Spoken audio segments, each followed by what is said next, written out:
essa é uma heresia bastante importante, tá certo?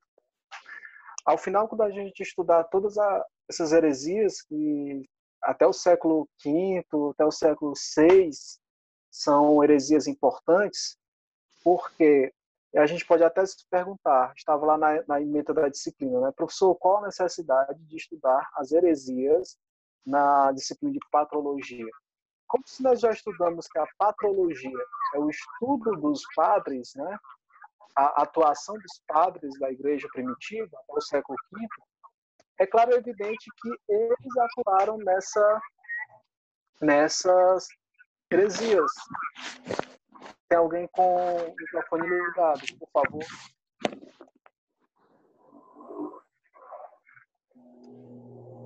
Eles atuaram muito forte na defesa das heresias, certo?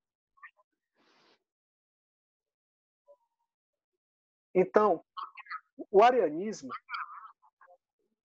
novamente, tem alguém com o microfone ligado. Por favor, desative.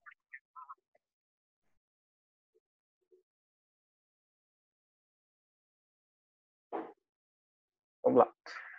Ele foi uma das maiores heresias que a igreja teve que combater. Né? Ela teve que confrontar. E ela foi, como eu falei para vocês, a maior parte das heresias elas foram criadas dentro da própria igreja. Né? Da igreja.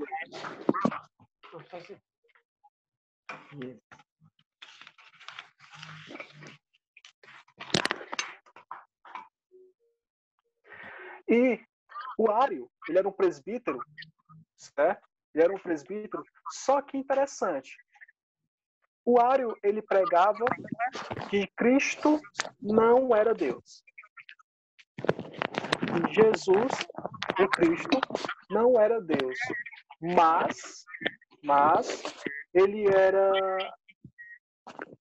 uma criatura feita por Deus.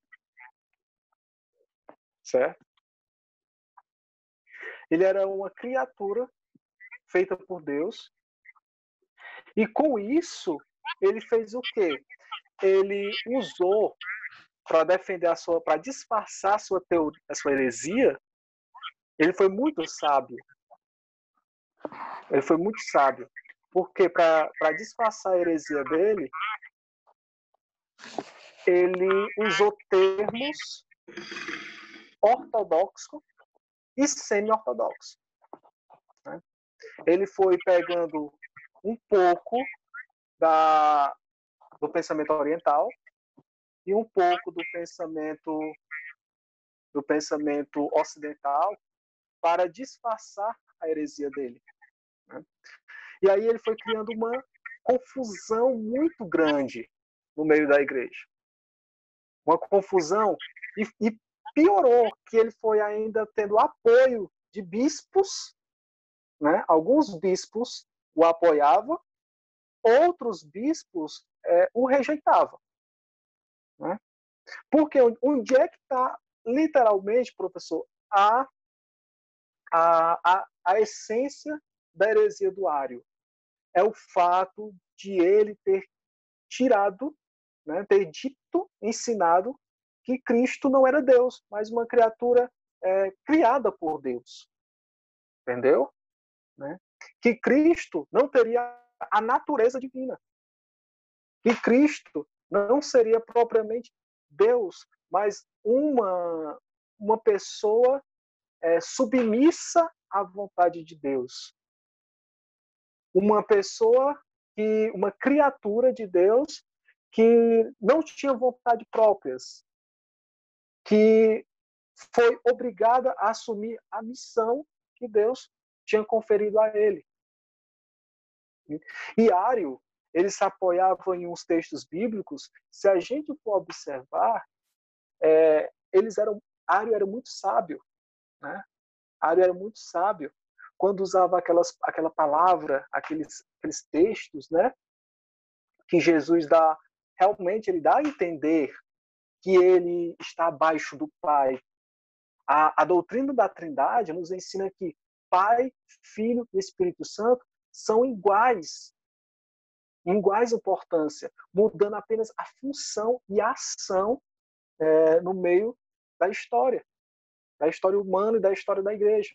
Mas o Ario, ele pegava alguns textos que eram muito interessantes, certo? Muito interessantes. Textos onde ele pegava, principalmente os textos da paixão, quando ele fala, tá vendo? Cristo, ele não era Deus, ele era apenas uma criatura. Porque se ele fosse Deus, ele tinha a possibilidade de não querer assumir a missão.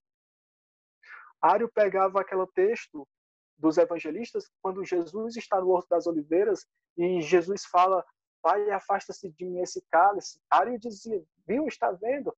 Ele está dizendo, pedindo ao Pai que afaste dele. Mas, ao mesmo tempo, no mesmo texto bíblico, Jesus fala, mas que seja feita a sua vontade. Foi para isto que eu vim ao mundo, para cumprir a sua vontade. E Ario dizia, estes textos comprovam a submissão de Jesus em relação a Deus, que ele não tinha poder de autoridade como Deus, o Deus Pai. Né? Então, Ario, ele colocava dúvidas em prol da divindade de Cristo. Né? Ario era muito sábio nesse ponto da divindade de Cristo. Ele questionava muito esse aspecto da divindade. Né? E se a gente for observar, estes pensadores heréticos, eles pegavam com base mesmo a própria palavra. Nenhuma heresia surgiu de alguém que não conhecesse a palavra, que não conhecesse a história, que não conhecesse a igreja, que não conhecesse as escrituras sagradas. Se vocês forem pegar a história dessas heresias, tudo está um peso dentro da igreja. Era um presbítero que não concordava com uma coisa, era um bispo que não concordava com uma coisa. E o Ario, como presbítero, dentro da igreja, ele começou a disseminar dentro da igreja esse pensamento. Né? E o pensamento dele foi tão forte, tão pesado, que ele vai desencadear o segundo concílio. A ideia do Ario foi tão forte, gente, eu caracterizo o arianismo como a principal heresia que existiu. Porque o pensamento do Ario vai desencadear não só um concílio, vai desencadear 2 concílios. O concílio de Nicéia, em 325, e o concílio de Constantinopla, em 381. Né? Em um mesmo século, em curto tempo, apenas décadas, a igreja teve que se reunir 2 vezes para debater o pensamento deste homem. Né? A gente vai ver, depois que a gente estudar as heresias, a gente vai estudar um pouco sobre a história dos concílios. Como os padres agiram na ideia do concílio. Né? E o Ario, ele levantava algumas dúvidas sobre a divindade de Jesus, sobre esta ação. Né? Só que o Ario é muito interessante. Ele pegava textos para defender a sua teoria, mas deixava alguns textos que refutavam a sua teoria. No Evangelho de João, Jesus deixa claro que um texto bem específico, eu e o Pai somos um. Eu e o Pai somos um. Se Jesus fala, eu e o Pai somos um, como pode haver uma subdivisão entre eles? Né? Como pode haver? Quando há nos evangelhos que Jesus fala sobre a queda de Lúcifer e os seus anjos, Jesus fala, eu estava lá e vi Lúcifer, ele cair na terra como um raio. Se o filho estava lá, naquele período, anteposto à criação, então não tem como ser o filho abaixo do pai. E o filho tem que estar igual ao pai. Consubstancial ao pai. Da mesma substância. Consubstancial. O filho, né? E aí o concílio de Nicéia vai falar que o filho por si só não teria poder se ele fosse alguém inferior ao pai, só ele não por si só não poderia salvar a humanidade com seu sacrifício. O sacrifício de Cristo só ele se torna sacrifício salvador porque pelo corpo de Cristo, pela ação de Cristo, ela é consubstancial ao Pai. Ela é consubstancial ao Pai. Gente, isso é pensamento de gente grande, viu? Isso é pensamento de gente grande, não é pensamento de pessoa que está adentrando agora a igreja, que é neófito à igreja. Isso é pensamento de gente amadurecida na igreja, amadurecida na fé. Né? É coisa mesmo para você pensar e refletir. Porque o pensamento do Ário, ele perdura até hoje. Existe denominações religiosas que defendem realmente que o filho e o pai não são consubstancial. Que existe uma diferença em função do pai e em função do filho. Existem denominações ainda hoje que defendem essa dogmática, né? Que defendem esse pensamento. Né? Agora eu quero que a gente puxe um pouquinho e vamos lembrar aqui. A gente falou da primeira heresia, que era a heresia da encarnação de Cristo. Lembra? Primeira heresia, gnosticismo da encarnação de Cristo. A segunda heresia, nós falamos da heresia do montanismo, que falava da questão de ele se achar maior do que a igreja. Temos uma heresia cristológica, temos uma heresia eclesiológica, certo? A terceira heresia que a gente estudou, que foi o sambelenismo, ele falava da questão de outra heresia cristológica, que foi a questão do pai e o filho ser distintos, né? Serem pessoas distintas, o filho ter sido criado pelo pai, certo? E aí chegamos no arianismo, que é a cereja do bolo de todas as heresias. No Concílio de Nicéia, que nós iremos ver à frente, no ano 325, a igreja primitiva definiu como verdade de fé. Jesus Cristo foi gerado, não criado, consubstancial ao Pai. Não é isso que está lá no Concílio Niceno-Constantinopolitano, que Jesus Cristo ele foi gerado do Pai, mas ele não foi criado. Ele não é criatura do Pai, ele é essência do Pai. Se ele é essência do Pai, ele é consubstancial. Na sua pessoa ele tem a mesma substância, ele comunga da mesma substância do Pai. E com o Pai, ele é adorado. Né? É isso que o Concílio de Nicéia ensina. E é isso que, se a gente for analisar ao pé da letra teologicamente, é o correto. Né? É o correto. A gente vai ver que estes autores da heresia, eles baseavam muito nos textos bíblicos. Mas eram os textos bíblicos que convinham a defender sua heresia. Os textos que refutavam essa heresia, eles diziam, entre aspas, que eram textos não inspirados. Porque estes autores heréticos apenas pegavam textos que defendessem, entre aspas, o seu pensamento.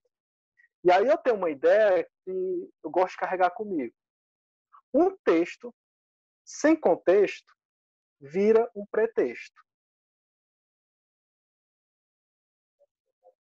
Eu, quando converso na pastoral com algumas pessoas, e eu falo assim, muito cuidado quando a gente vai falar de uma coisa chamada fé.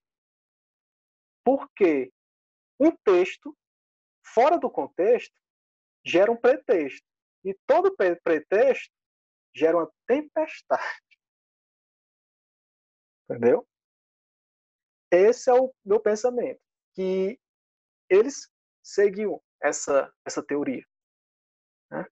Quando Jesus fala que eu e o Pai somos um, ele não está tirando, ele não está negando, nós somos aqui. E Ario pegava só os textos.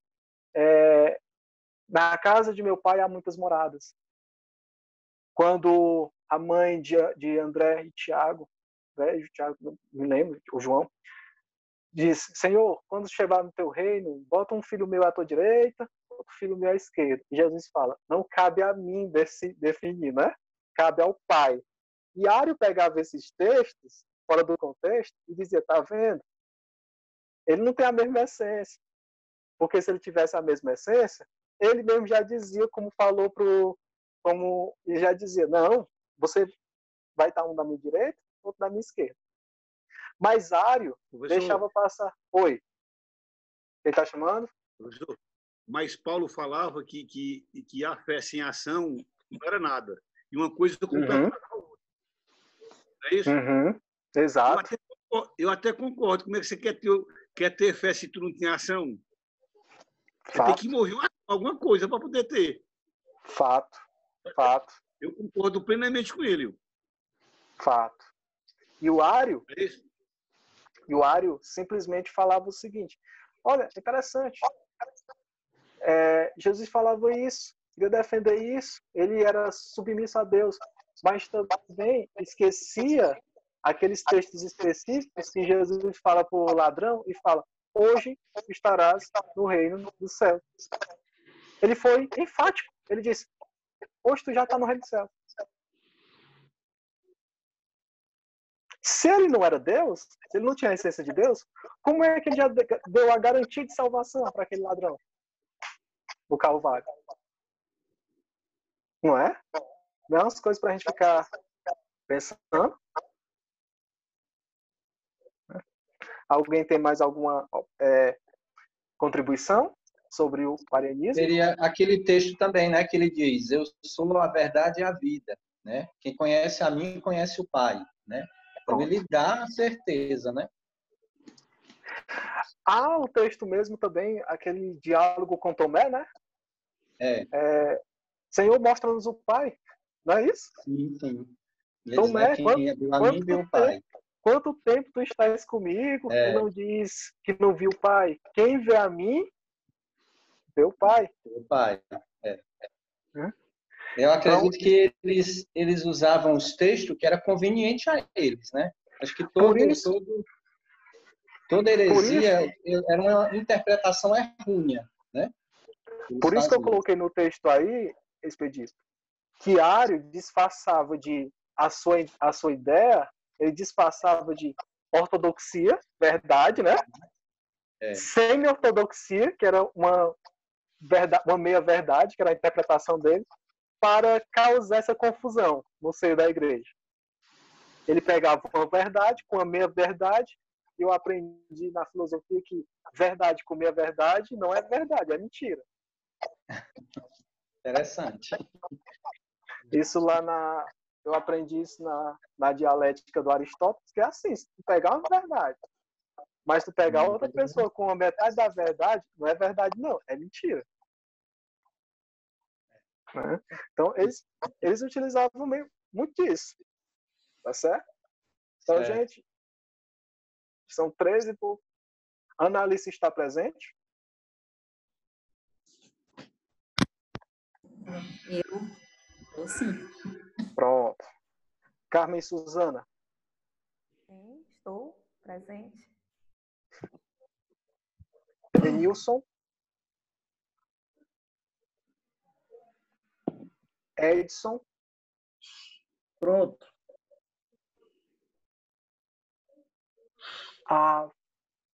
O Expedito? Professor. Aqui, presente. Okay. A Francilene está presente?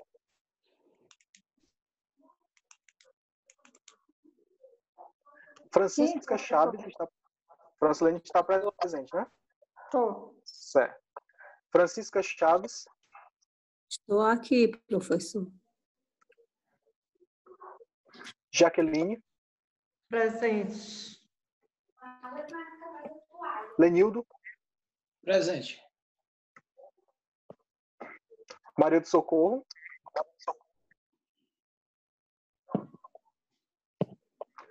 Maria Marluce. Maria Vilma. Tá de plantão, a Vilma, professor. Deus abençoe ela. Nacélio. Nacélio está presente aí. Shirley. Presente. Eu gosto desse sotaque pernambucano. Obrigada. O que é melhor, é o Pernambuco ou o Ceará? Eu sou pernambucana. Mas melhor o Ceará, né? Oi? Sônia está presente? Sim. Vicente.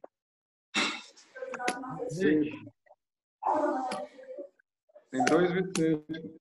É o de Paulo.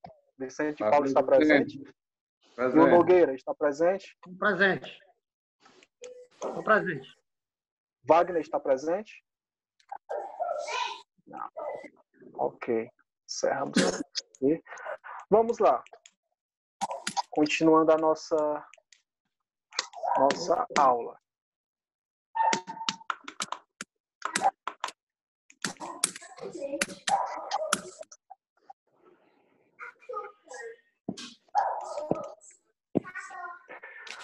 Nós vamos ver outra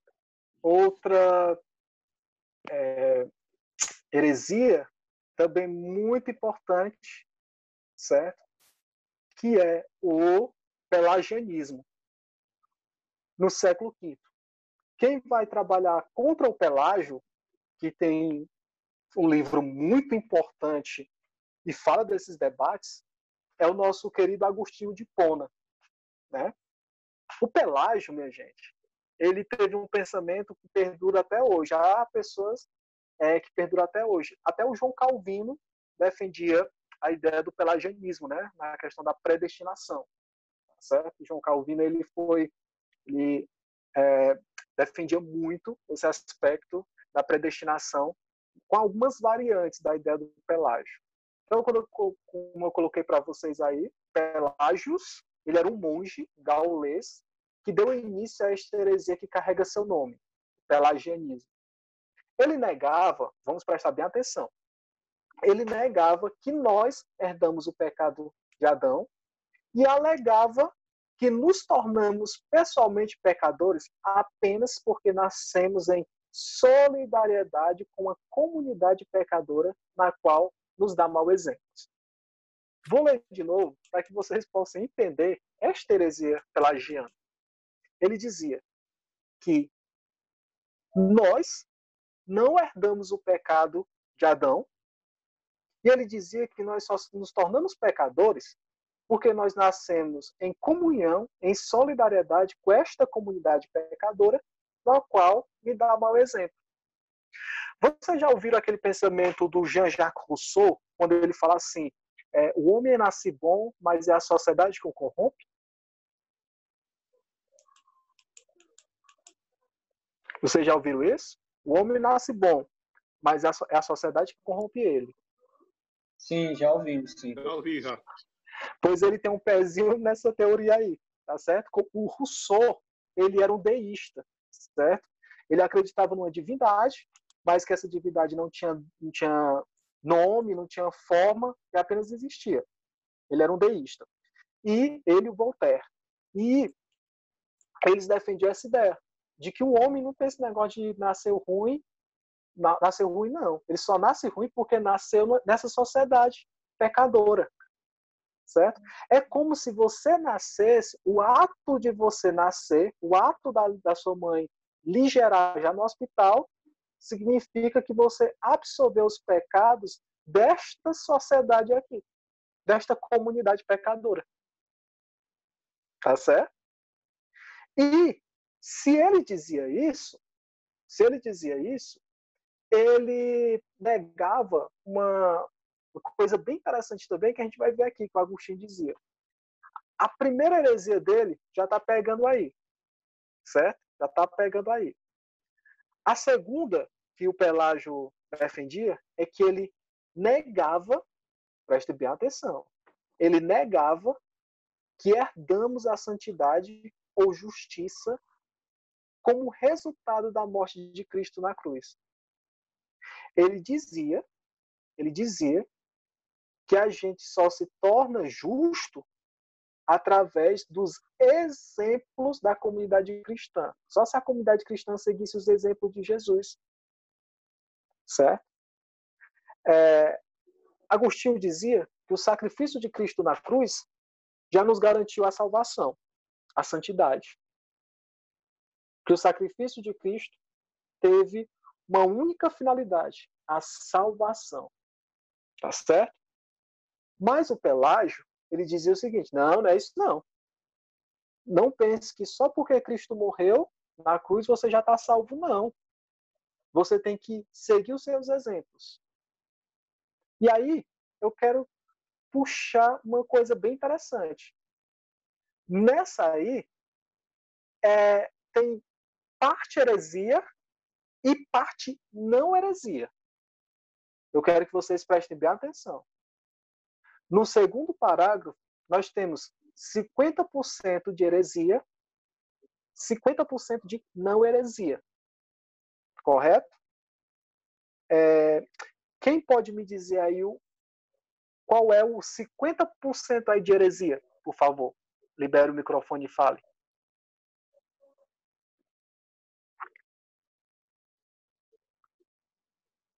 A heresia, ele vai dizer que ele nega, né, que nós herdamos a santidade ou a justiça como resultado da morte de Cristo na cruz. Isso é heresia. Heresia. Exato. Isso. Outra pessoa agora me diz o que é que nessa parte aí não tem de heresia? Outra pessoa, por favor, libere o microfone de fala. Essa questão que a gente herda a santidade ou a justiça como resultado da morte de Cristo, não é isso, na cruz? Isso é heresia. Heresia. O que é que não tem de ele heresia? negava isso aqui, né? O que é que não tem de heresia nesse segundo parágrafo aí? É que nós nos tornamos justos através da instrução e da imitação da comunidade cristã, seguindo o exemplo de Cristo. Pronto. É correto.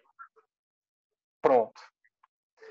Quer dizer que se meu pastor, meu padre, a comunidade a pastoral, a congregação que eu congrego lá, se eu ver ela exemplo de santidade, exemplo de pessoas que querem viver o evangelho, que querem viver a vida verdadeira seguindo os princípios evangélicos, e se eu seguir estes caminhos, eu vou herdar a salvação? Sim ou não? Sim. Sim. Mas é isso que me garante a salvação? Não. Agora, Somente isso, não.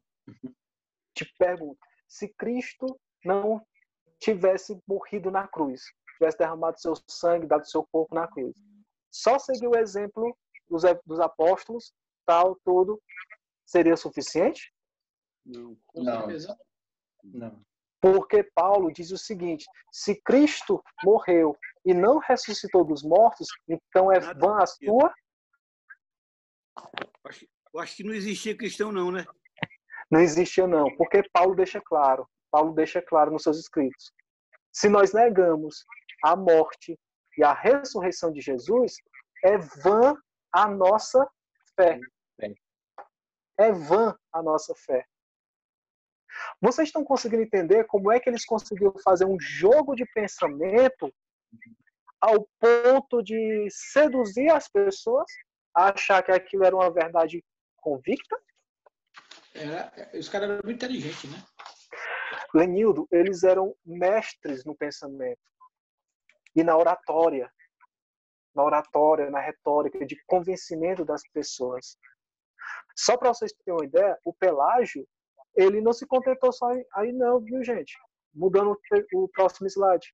O Pelágio, ele não se contentando só com isso, ele falou o seguinte, declarava que o homem nasce normalmente neutro. O homem nascia neutro e pode chegar ao céu por seus próprios esforços. De acordo com ele, a graça de Deus não é verdadeiramente necessária, mas apenas facilita essa difícil tarefa de chegar ao céu. Em outras palavras, em um português bem claro, o Pelágio só dizia o seguinte, é só você que pode chegar ao céu, tá certo? A graça de Deus só vai apenas te dar uma ajudinha, um empurrãozinho. É. Impossível, meu Que povo. alma cebosa. Não tem como. Não tem como. Né? Deixa eu botar aqui o descompartilhar. Sem a graça de Deus é impossível. É impossível se alcançar os céus. Não tem lógica o pensamento do Pelágio. Tudo bem, eu posso até ficar pensando no primeiro parágrafo e ficar pensando no segundo, mas quando chegar nesse terceiro parágrafo, não entra na minha cabeça. Não entra eu nascer neutro, e eu mesmo me dar a salvação. E aí Deus só dá uma ajudinha para mim, um empurrãozinho, Não tem isso. Não tem lógica. Aqui ele vai totalmente contra, né, o sacrifício de Cristo. Então, para que Cristo morreu, ressuscitou, se a graça dele não nos basta nada para ser salvo? Sabe o que é isso, Expedito? Predestinação. Então, na cabeça dele, a pessoa, já no ato do nascimento, ele já estava predestinado a ser salvo ou não. Uma Exato. parte já iria direto para o inferno e outra já iria salvo. Exato. Onde é que fica o livre-arbítrio, né? Aí é onde a gente quer chegar, Expedito. Aí é que vai surgir um cidadão que se converteu tarde demais, mas Deus estava preparando ele, que foi o Agostinho de Hipona, que vai rebater todo o pensamento pelagianismo. E o Agostinho vai dizer da questão da doutrina do livre-arbítrio. O Agostinho vai ter debates muito ferrenhos com ele. Deixa eu explicar aqui, abrir um parênteses, um aspas aqui, deixa eu explicar para vocês como é que aconteciam esses debates teológicos lá. Os debates teológicos aconteciam nas próprias igrejas, certo? Vamos pegar aqui a cidade, uma paróquia tal, tinha um pensamento tal. Paróquia tal tinha um pensamento tal. Tal dia, eles marcavam de se reunir naquela igreja para que os seus defensores debatessem. E ficava um bocado de gente observando o debate teológico deles. Imagina como deveria ser rico esses debates, hein? Porque um ia falar sobre o pensamento e ia ter que provar, e o outro ia argumentar e ia contra o pensamento. Deveria ser uma riqueza. Verdade. E é disso aí que vem uma coisa que a política usa, o direito usa, que é da palavra, da réplica, da tréplica. Acontecia nesses debates teológicos. Entendeu? Acontecia. E acontecia o seguinte, e a coisa era tão civilizada que aquele pensador, aquele teólogo, pensador, que por meio dos seus argumentos deixasse o outro sem argumento, era tido como vitorioso e todas as igrejas iam seguir aquele pensamento. Interessante. Né? O cara tinha que ser fera mesmo, viu? Tinha que ser bom. Tinha que ser bom. E Agostinho de Hipona e Pelágio se encontraram várias vezes na igreja para debater.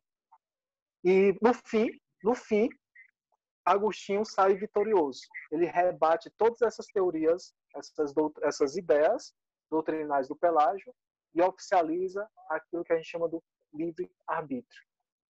que não tem esse negócio de já nasceu salvo, já nasceu condenado, esse negócio de nascer neutro, não tem esse negócio de que eu sou pecador porque eu nasci numa sociedade pecadora.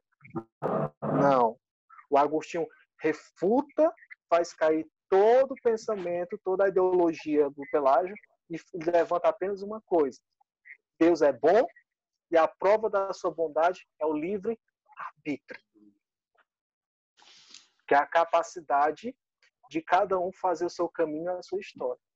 E Agostinho vai mais além. Ele diz, a liberdade é fazer o bem. Se eu faço o bem, eu sou livre. Se eu escolho o mal, eu perco a liberdade. Com certeza. Escolher o mal, você está escolhendo o pecado, e o pecado aprisiona, né? Exato. Né? Este era o pensamento do Pelágio. Vocês estão observando que o grau de pensamento está aumentando? Sim, sim. O grau de problemática está aumentando, ficando mais amplo. Começou com uma coisa simples e ela vai, se expandindo, enchendo, a ponto de que em todos os cantos, até agora a gente não tinha falado nenhuma heresia que falava do homem, né? O Pelágio vai ser o primeiro a falar do homem. Né? Até agora eu tinha falado da questão de Cristo, né? Da santidade, da trindade. Agora ele toca a pessoa humana, né? O homem. Exato. E aí, agora, se vocês achavam que estava bom até agora, bora dar um nozinho na cabeça? Agora? Eu espero que ainda a gente tenha mais tempo para dar um nozinho na cabeça. Quando eu vou apresentar para vocês o nestorianismo do nosso querido amigo Nestor.